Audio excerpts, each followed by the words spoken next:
Business से जुड़ी हर खबर पाने के लिए बेल आइकन पर करें क्लिक। नमस्कार, आप देख रहे हैं बिजनेस टुडे। मैं हूं साक्षी बत्रा और मेरे साथ है टीना जैन कौशल, सीनियर एडिटर है बिजनेस टुडे की। और ये जानना है इस खास शो में कि एलआईसी के डीआरएचपी के बाद अब एक्सपेक्टेड एलआईसी का प्राइस क्या हो सकता है। आज टीना ने ये स्टोरी करी है। इनफैक्ट रात 2 बजे ही इन्होंने अपनी स्टोरी फाइल कर दी थी टीना।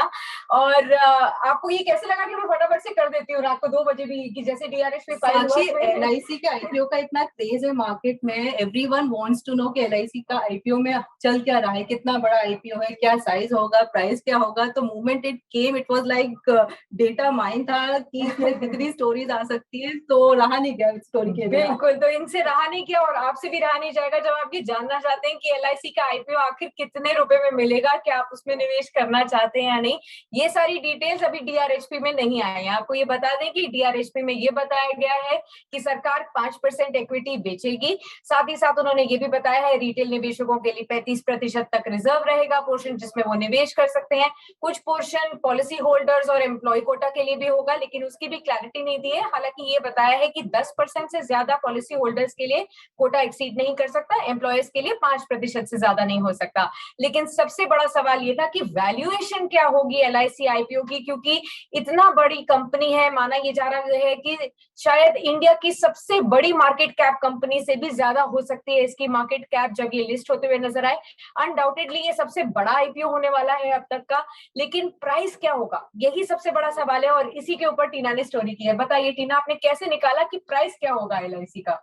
साक्षी, जब हम लाइफ इंश्योरेंस कंपनी की बात करते हैं तो सबसे पहले हमें जानना होता है कि उसकी एम्बेडेड वैल्यू क्या है। जी, एम्बेडेड वैल्यू है कि जो फ्यूचर प्रॉफिट्स है उसकी प्रेजेंट वैल्यू क्या है। जैसे इंश्योरेंस एक लॉन्ग टर्म बिजनेस है। अगर मैं आज पॉलिसी बेचती हूँ as an life insurance company तो मुझे 10 साल का रिन्यूअल मिलेगा, तो मुझे अपना प्रेजेंट वैल्यू और फ्यूचर गेन्स निकालना है। इसीलिए थोड़ा इंश्योरेंस ट्रिकी हो जाता है। यहाँ पे एम्बेडेड वैल्यू बहुत इंपॉर्टेंट रोल प्ले करती है। तो सब बेसब्री से इंतजार कर रहे थे कि एलआईसी अपनी एम्बेडेड वैल्यू क्या डिक्लेयर करती है। तो फाइनली डिक्लेयर हो गई है। डीआरएचपी बोल रही है 5.4 ट्रिलियन रुपीज की एलआईसी की एम्बेडेड वैल्यू है। Okay, so based on this embedded value हम कंपेयर कर सकते हैं कि जो ऑलरेडी मार्केट में लिस्टेड प्लेयर्स हैं, like HDFC Life is there, ICICI Life is there, SBI Life is there. So what is the ratio of market cap to embedded value? उनके market cap और embedded value के बीच में क्या relationship है। तो जब हमने कंपेयर करा तो HDFC Life का market cap to embedded value आ रहा है अराउंड 4 टाइम्स, मल्टीपल 4 टाइम्स का है।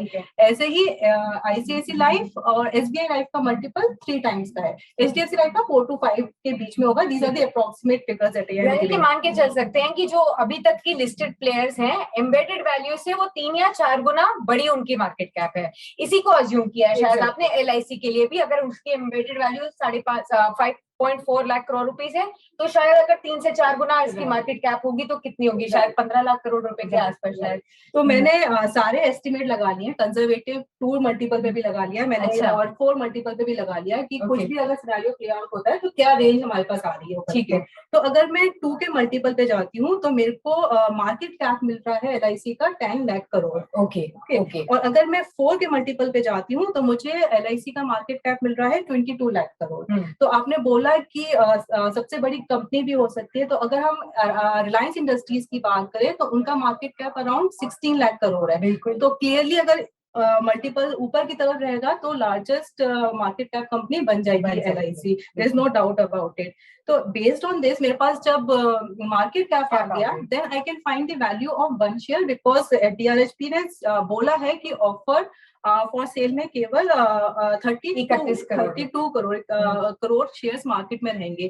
तो it was easy to find after that, क्योंकि अगर मेरी 2 के मल्टीपल पे 10 लाख करोड़ मार्केट कैप बन रहा है तो एक शेयर की कीमत आ रही है 1700 रुपए। ओके, पर अगर मैं हायर बैंड पे लेती हूँ, 4 के मल्टीपल पे लगाती हूँ तो एक शेयर की कीमत आ रही है 3400 के करीब। तो ये रेंज का गेम है। ओके, तो 1700 से लेकर 3400 रुपए तक का प्राइस हो सकता है। अगर हम इस मल्टीपल के हिसाब से जाएं, यानी कि 2 से 4 के मल्टीपल के रेंज को देखें तो आपको 1700 का भी प्राइस मिल सकता है आईपीओ का, या 3500 का भी रखता है। तो यानी कि सब कुछ डिपेंडेंट है कि जब सरकार बताएगी कि हमने इसका मल्टीपल क्या रखा है और वो हमें क्लोजर टू आईपीओ ही पता चलेगा। लेकिन अगर हम देखें कि सरकार इस रेंज में से ही कोई मल्टीपल चुनती है, 2 या 3 या 4, तो ऑटोमेटिकली आपने उसके हिसाब से प्राइस तो निकाल लिया है। लेकिन कितना कितना एक्यूरेट ये होगा, इसमें रिस्क क्या होंगे ये भी समझा दीजिए। तो रिस्क है, LIC का शेयर है, बहुत हम बातें चल रही है इसके अराउंड, तो रिस्क का भी बातें चल रही है। एक सबसे बड़ा रिस्क है कि अगर हम इसका प्रोडक्ट मिक्स देखें तो LIC के प्रोडक्ट मिक्स में पार्टिसिपेटिंग पॉलिसीज बहुत है। तो पार्टिसिपेटिंग पॉलिसीज में वो पॉलिसी है जिसमें आपको बोनस मिलता है। लोग काफी पॉलिसी होल्डर्स एंडाउमेंट खरीदते हैं, ट्रेडिशनल पॉलिसीज खरीदते हैं जिसमें बोनस मिलता है। These are traditional policy. ठीक है। तो LIC का झुकाव पार्टिसिपेटिंग पॉलिसीज की तरफ शुरू से रहा है, ये हम सब जानते हैं।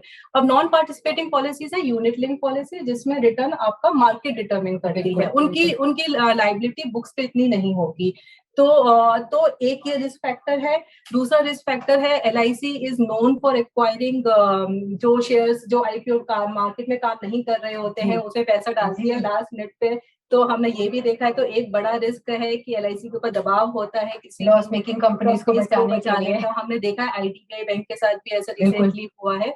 तो थोड़े रिस्क फैक्टर ज्यादा है। तो उसके नतीजे एक्सपर्ट्स ये भी कह रहे हैं कि वैल्यूएशन थोड़ा लोअर साइड पे रख सकते हैं। और क्योंकि आप जैसे बोल रहे हैं कि लोगों का पार्टिसिपेशन बहुत होना है, तो may be government will keep it on the lower side, जिससे कि ज्यादा से ज्यादा लोग इन्वेस्ट कर सकें। एब्सोल्युटली। तो देखा ये जाना होगा कि सरकार किस वैल्यूएशन पर इसको लेकर आती है, किस मल्टीपल पर लेकर आती है, उसके बाद आपको पता चलेगा कि LIC का आखिर प्राइस क्या है। अगर 1700 से 3400 के बीच में ये रेंज रहा तो क्या आप निवेश करना चाहेंगे LIC के IPO में, ये जानना बहुत जरूरी है। और इसके लिए आप अपने फाइनेंशियल एडवाइजर से बात कीजिए। खैर अभी तो वो भी स्पेकुलेट कर रहे होंगे, लेकिन देखा जाए तो जब तक ये प्राइस नहीं आता तब तक हम लोग सब सोच विचार में रहेंगे कि आखिर क्या प्राइस आएगा।